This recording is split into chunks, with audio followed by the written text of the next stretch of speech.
I work in oils using brushes and palette knives on a support of either canvas or panel. Sometimes I incorporate sand. Question. Okay, so encaustic is a combination of purified beeswax, pigmented with oil paint, and also with a little bit of damar.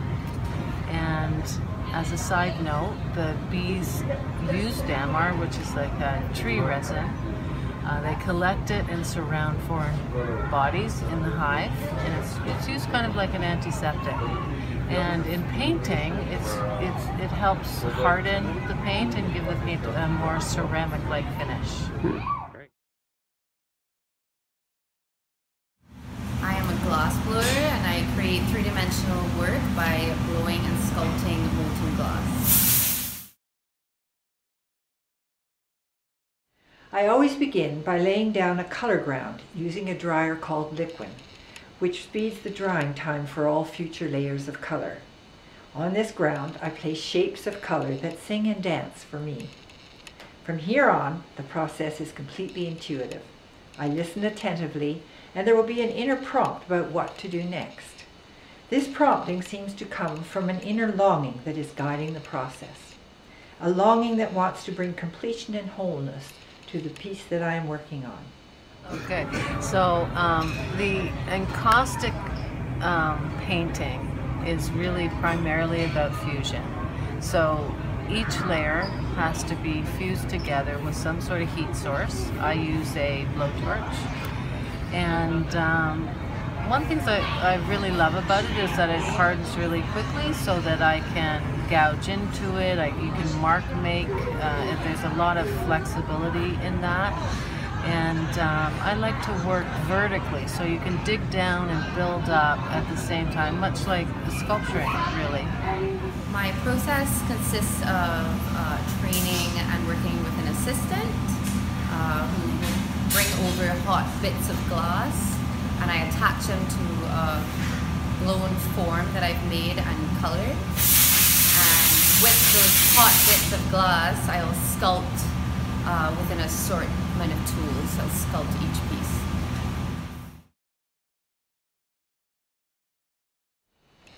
The natural world is what inspires my work. Its color, its miraculous interconnectedness, its aliveness and energy, the sense of presence in the trees, the lake, and the sky. It is these qualities that I seek to express in my work. Okay, so on top of the wonderful qualities the wax gives me as far as being very sculptural and pliable, I love the fact that you can build transparent layers, and wax also picks up the subtlest of markings. I mean, you see a history of work in a wonderful, subtle way. And I've always been interested in sort of marshland, lichen, boggy sort of landscapes. So I love creating kind of the tiny worlds of lichen, and you can and sort of this breakdown with this sort of digging down and giving you the impression of decay and degeneration and historic layers of life. The movements of the ocean and the waves and the foams that live within it usually inspires most of my work. I've also come to recognize that the movement of glass itself has inspired the direction of my work as well. I spent a year in England studying art before I entered the BFA program at Queen's. One of the tasks we had to execute was to make a sculpture in clay from a live model. It was a powerful experience for me.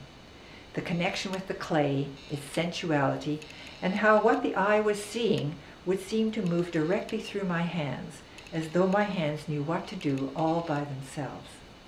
This experience remains with me today as I paint.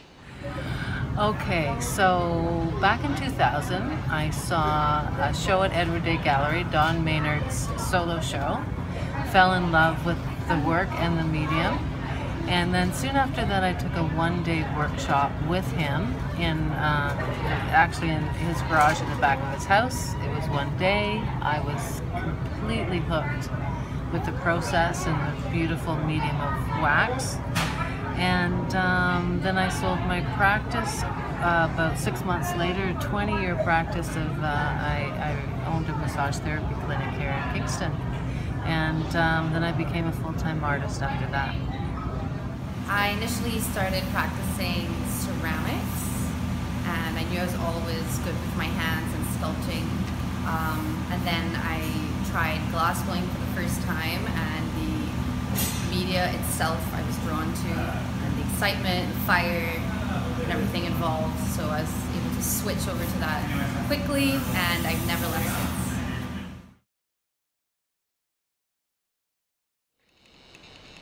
My passion is the sense of the life force, the life energy, and how it is held and embedded in the transcendence of light and space. Oil paint and brushes suit this admirably. The oil paint is fluid and mobile, suitable for expressing energy.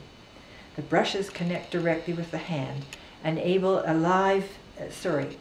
lively central expression of this energy. One can build the paint in layers to develop the feeling for light and space. Okay, I would say that the subject matter is the wax, because it is so textural. I think people normally just have an initial response to the texture itself. What I love about it is that everything I do, whether it's building transparent layers or digging down, creating depth, creating some sort of history, all the markings, everything is recorded in the wax. So in a way, and it's called action painting actually, when the viewer has the chance to sort of see the process that the artist has gone through. So it's I'd say that I'm not really interested in painting actual objects.